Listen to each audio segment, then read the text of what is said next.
ये कॉपी किताबें ना सिर्फ छोरों के हाथ में अच्छी लगती है, लड़कियों के हाथ में तो सिर्फ मेहंदी अच्छी लगती है, मेहंदी।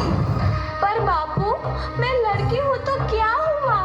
लड़का और लड़की तो हमारी दोनों आंखों के समान होते हैं। चुप कर आनंदी, और यह एहसान मान कि अब तक जिंदा है तू।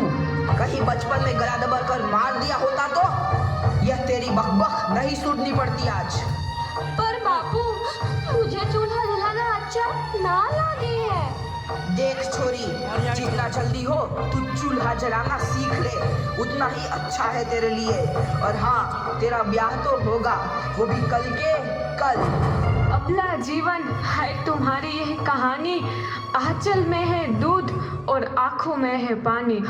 मुझे माफ कर दे बेटी, तेरे बापू के जिद के आगे मेरी एक न चलेगी। माफ कर दे बेटी, मुझे माफ कर दे।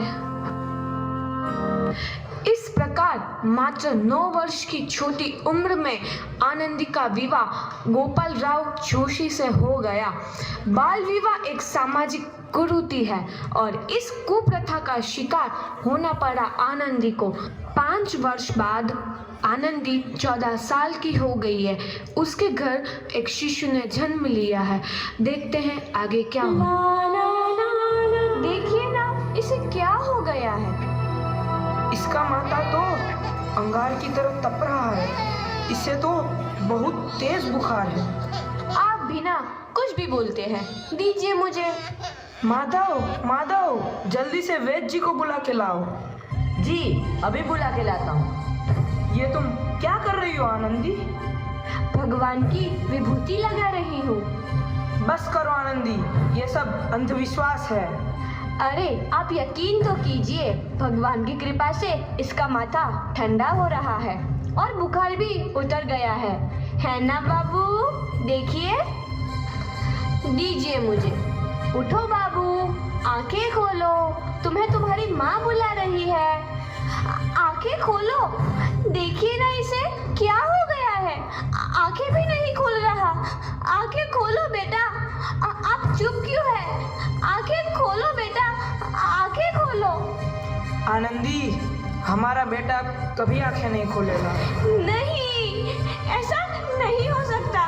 मेरे बेटे को मुझसे कोई नहीं छीन सकता, कोई नहीं छीन सकता।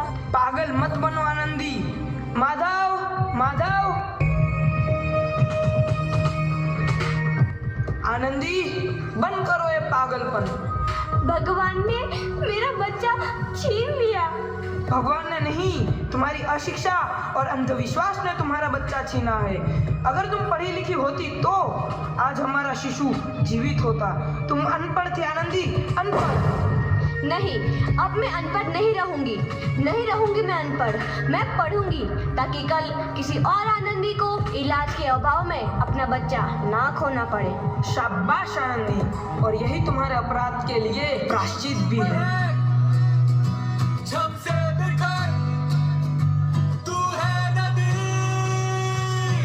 आनंदी, तुम्हारी 12वीं का परिणाम आ गया है। तुमने पूरे कॉलेज में प्रथम स्थान अर्जित किया है।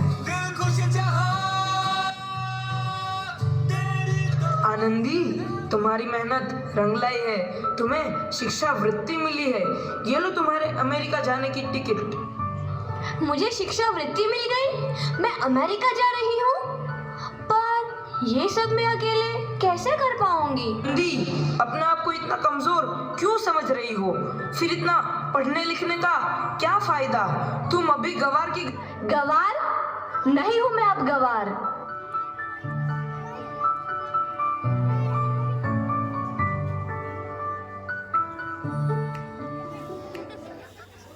तो इस प्रकार 7 अप्रैल 1883 को आनंदी अमेरिका के पेंसिल्वेनिया के लिए रवाना हुई और 3 साल बाद उन्होंने डॉक्टर ऑफ मेडिसिन की उपाधि प्राप्त कर ली।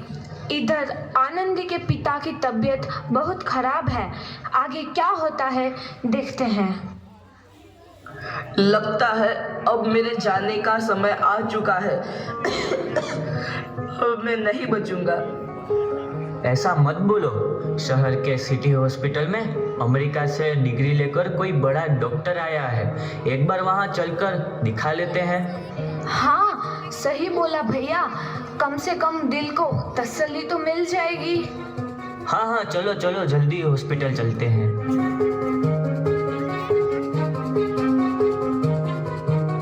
इस मरीज की हालत तो बहुत ही खराब है। कोई चमत्कार ही इसे बचा सकता है। ऐसा मत बोलो भाई, डॉक्टर साहब कब तक आ जाएंगे? लो आ गई डॉक्टर मैडम। डॉक्टर मैडम जल्दी देखिए, मरीज की हालत बहुत ही खराब है।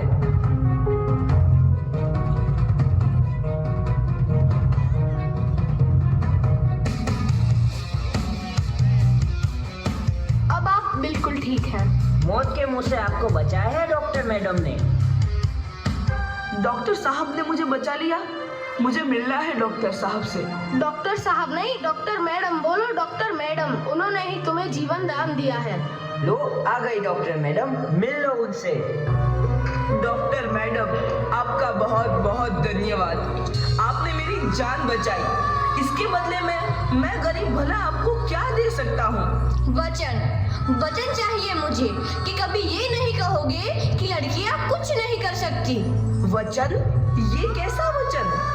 अरे श्यामलाल, तुमने पहचाना नहीं? तुम्हारी बेटी आनंदी। आनंदी? मेरी बेटी आनंदी डॉक्टर? हाँ बापू, वही आनंदी जिसके लिए बचपन में तूने चूल्हा और दूल्हा के अलावा कुछ नहीं सोचा था। आनंदी, आनंदी मेरी बेटी, मुझे माफ कर दे। मैं तेरा गुनहगार हूँ बेटी। नहीं नहीं बापू, वही आनंदी जिसके हाथ पीले करके तुम उसकी सारी जिंदगी काला कर देना चाहते थे। माफ कर दे मुझे मेरी बच्ची, माफ कर दे। मैं तेरा अपराधी हूँ मेरी बच्ची, माफ कर दे। नहीं बापू, मैंने तो तेरा एहसान चुकाया है। याद है ना अपना एहसान जो बचपन में तुमने मुझ पर किया था? ताने सुना सुना कर जीते जी मार डाला था मुझको। अब बोल, और किस किस को मारेगा?